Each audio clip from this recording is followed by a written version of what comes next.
Soyez sage. C'est justement un sage qui a dit une tranche de pain, un flacon de vin. Et toi? Une tranche de pain et un flacon de vin, quand vous voudrez.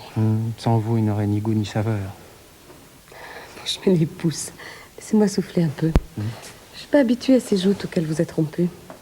J'ai pris bonne note de votre proposition et je vous promets de l'examiner à tête reposée. Sur mon épaule. Pardon? La tête reposée sur mon épaule. Je veux du pouce. Sur mon épaule. Jeudi, chez moi, 5 heures. Ça ressemble à un ultimatum. C'en est un. N'allez pas gâcher la plus belle chance de ma vie. Ça serait bête. Et injuste. Pour vous également. Troisième gauche. Rappelez-vous, vous êtes venu avec Bernard il y a 3 semaines. Je mets une voilette et je passe à 4 pattes devant la loge du concierge. Il n'y a pas de concierge, mais un code. Comment je vais faire pour le retenir? Oh, facile. Amour. Pardon? Amour. A-M-O-U-R. Je l'ai fait changer il y a quelques jours à votre intention. Les touches en chiffres et lettres. Pour les locataires, c'est A6087, mais pour vous seul, c'est amour. Quelle délicatesse. Et quel programme. Nous le feuilletterons ensemble. Attention, voilà Bernard. Jeudi, 5 heures. Pardon de vous avoir laissé si longtemps, mais Thérèse au téléphone, c'est quelque chose. Impossible de m'en débarrasser. On a tenu le coup sans toi comme on a pu. Heureusement, Françoise a beaucoup de conversations. N'est-ce pas? Une femme admirable. Avec elle, j'ai quelquefois du mal à suivre. Qu'est-ce que tu racontes? Arrête de dire des bêtises. Un petit saut à la salle de bain et je reviens. Oh. Je vous assure que c'est inutile. C'est ravissante. Merci.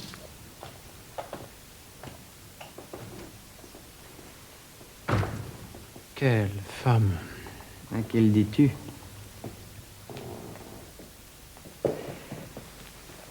Alors? Jeudi, 5 heures. Bravo. Je savais que je pouvais te faire confiance. Tu peux.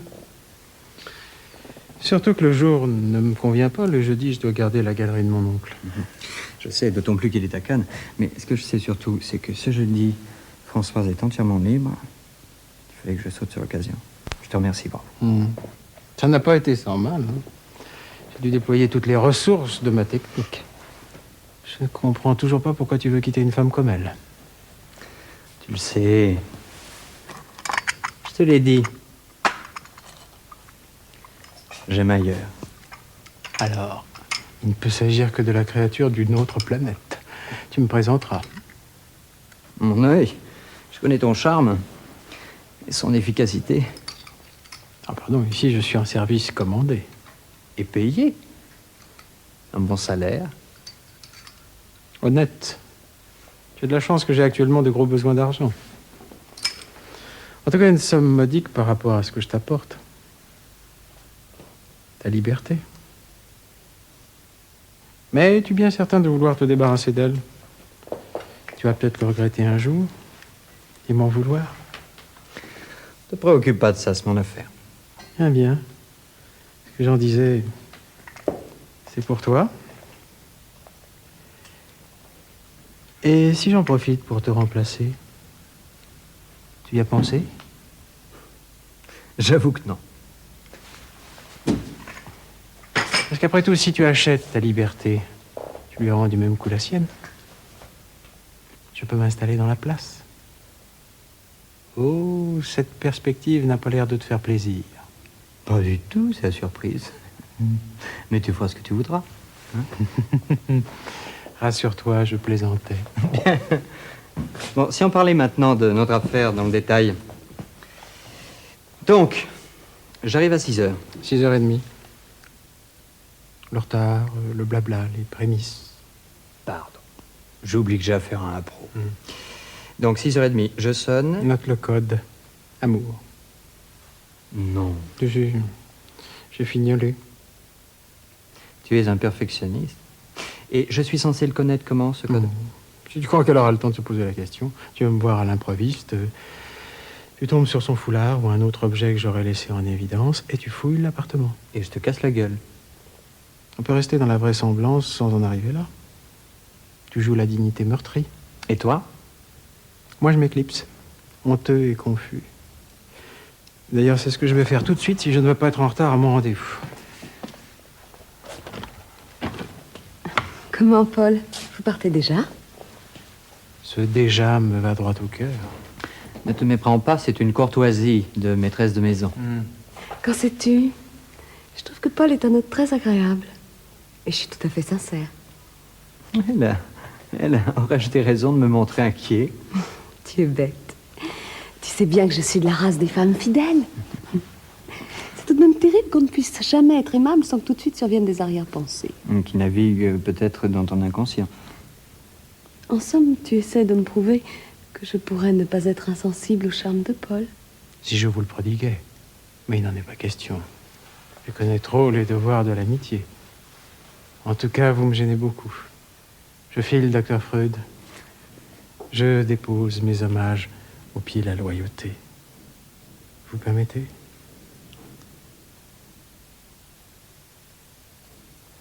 À très bientôt.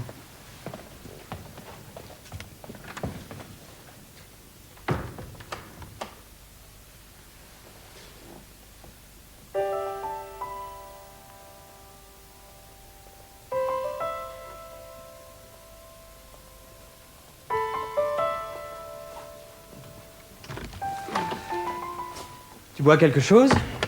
Un bon whisky pour me remonter. Tu en as besoin? Oh, on dirait. Je vous les effarouchées, résistantes, consentantes à base de charme foudroyant, c'est tuant. Allons, le charme est ta seconde nature. La fée des sortilèges s'est penchée sur ton berceau. Tu séduis comme tu respires. N'en jette plus, j'en sors. Oh, il m'a pompé. T'es un pro, hein? Tu es une femme fidèle.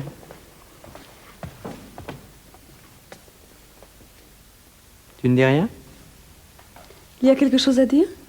Ah bah tu pourrais me demander si ma question concerne le personnage que tu viens d'interpréter ou s'il s'adresse à ta véritable nature. Ça changerait quoi? Finalement, de temps à autre, je regrette de ne pas avoir été comédienne. Endosser toutes ces identités, vivre fugitivement d'autres vies. C'est exaltant. Au début peut-être, mais enfin, on s'en lasse certainement. Je crois pas. Tu vis l'ivresse de plus savoir si t'es vraiment toi ou le personnage que tu interprètes.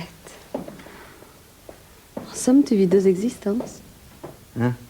Contente-toi pour l'instant de la nôtre. Puis si ça te tracasse tellement, tu peux toujours te réinscrire à un cours d'art dramatique. À mon âge. Sois heureuse, tu viens d'en jouer un de personnage. Si tu avais vu le malheureux lancer sa ligne et ses appâts, se débattre dans son numéro de séducteur patenté. Pour un peu, je me serais laissée aller. Elle, reprends-toi. Dame, tu joues avec le feu. Tu montes un scénario diabolique. Tu me jettes quasiment dans les bras d'un beau mec. Tu prends des risques. Les risques font partie de notre boulot. On n'a jamais eu ce genre de problème jusqu'ici. J'ai déjà servi d'appât. Mais qui te dit qu'un jour, l'appât n'aura pas envie d'être croqué? Mais non, rassure-toi, je plaisantais. En tout cas, jeudi, j'ai intérêt à arriver à l'heure. Si je ne veux pas que l'irréparable soit accompli. L'irréparable ne fait pas partie de vos conventions, que je sache. Ça n'a pas été précisé. Mais à sa place, j'essaierai d'y parvenir. En tout cas, je serai à 6h30 pile. On réglera nos montres. Je serai quasiment à poil, prête à succomber. Sois gentil, ne gifle pas. Me croirais-tu capable? J'ai opté pour la fierté offensée, l'honneur bafoué. Je crois que je serai très bien. N'en fais pas trop, puisqu'il saura que tu joues la comédie. Ah bon, je la jouerai pour toi, et pour le plaisir. La joie de l'ouvrage bien fait.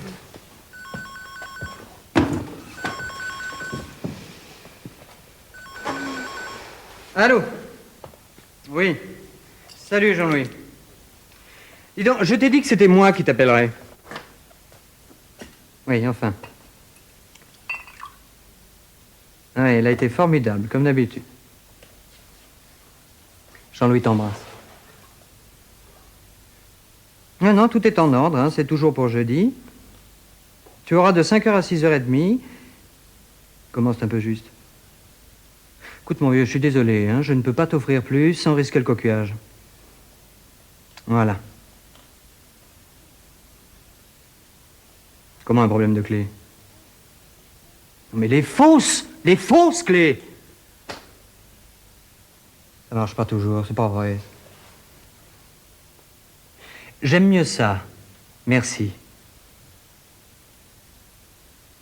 Il passera par la porte de service de la galerie. Oui, et n'oublie pas de bavure, hein? Mais non, le jeudi, la galerie est vide. Il n'y a pas de personnel. Oui, c'est lui seul qui en a la garde. Bon, l'estimation. 150-200 briques. Bravo. Bien, allez, à jeudi, comme convenu.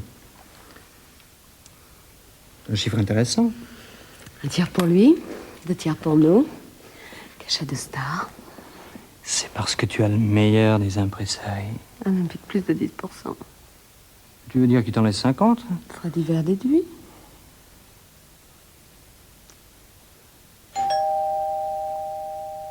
Tu attends quelqu'un? Simone, on doit aller faire des courses. Je préfère m'éclipser. Oh, t'es dur, elle t'adore. Je n'en empêche pas, mais je préfère qu'elle m'adore de loin.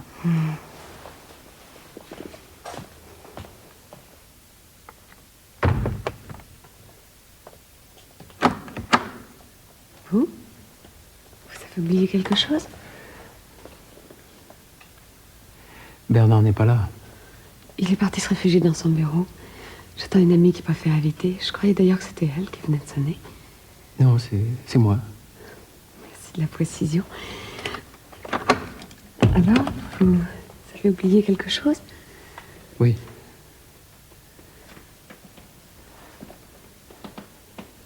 Ça.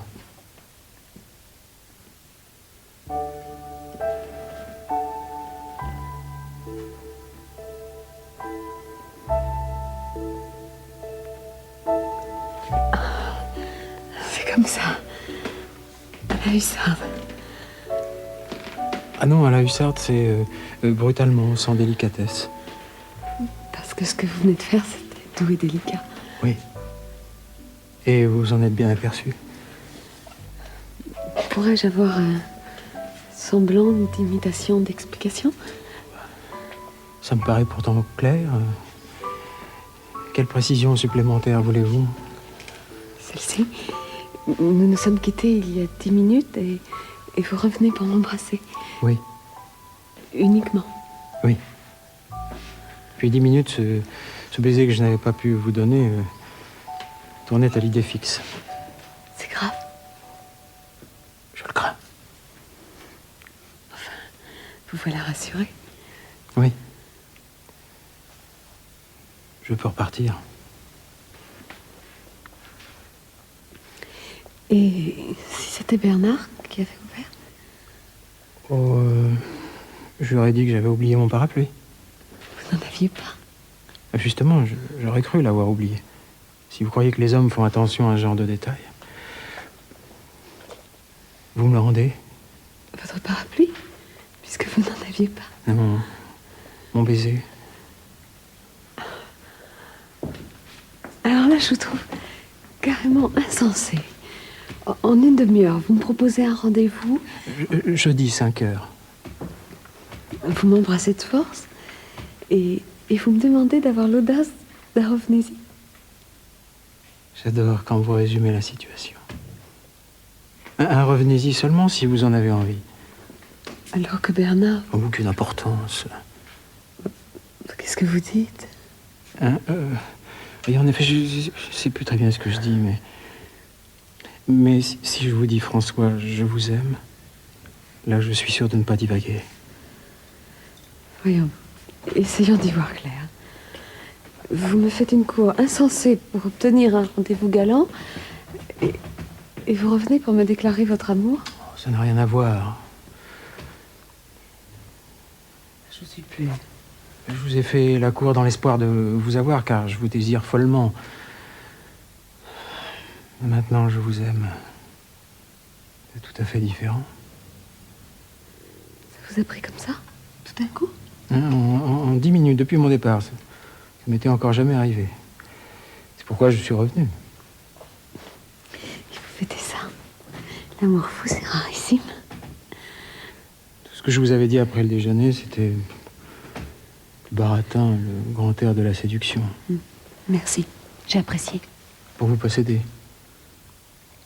Maintenant que je suis amoureux, ça change tout. Je vous trouve quand même un tantinet embellificoteur. Pour vous prouver la sincérité de mon amour, je suis prêt à annuler le rendez-vous de jeudi. Bon. Vous aimez bien compliquer les choses, vous? Et qui me dit que vous seriez venu? Vous sembliez en être certain. Avant de tomber amoureux. Avec l'amour s'installe le doute.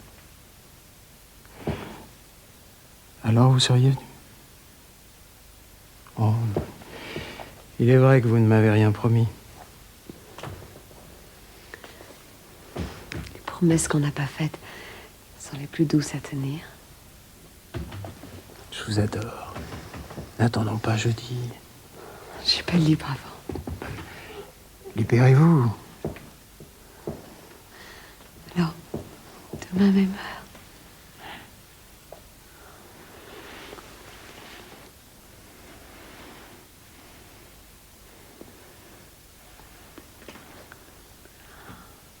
C'est réussi. On pourra quand même se voir jeudi.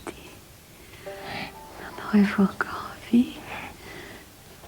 Jeudi, vendredi, tous les jours de la semaine. Jusqu'à se rendre malade d'épuisement.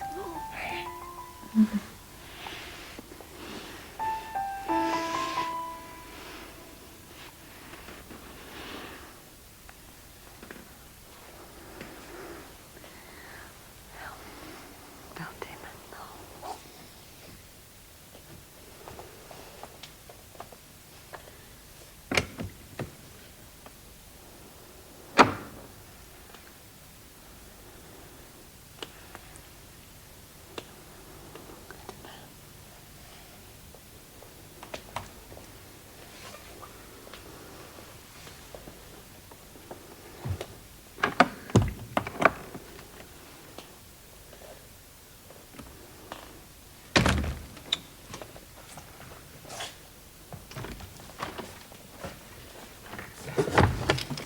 Simone est partie?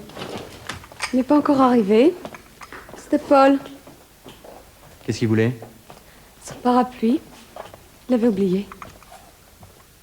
J'aime mieux ça. J'ai eu peur qu'il y ait quelque chose qui cloche. Penses-tu?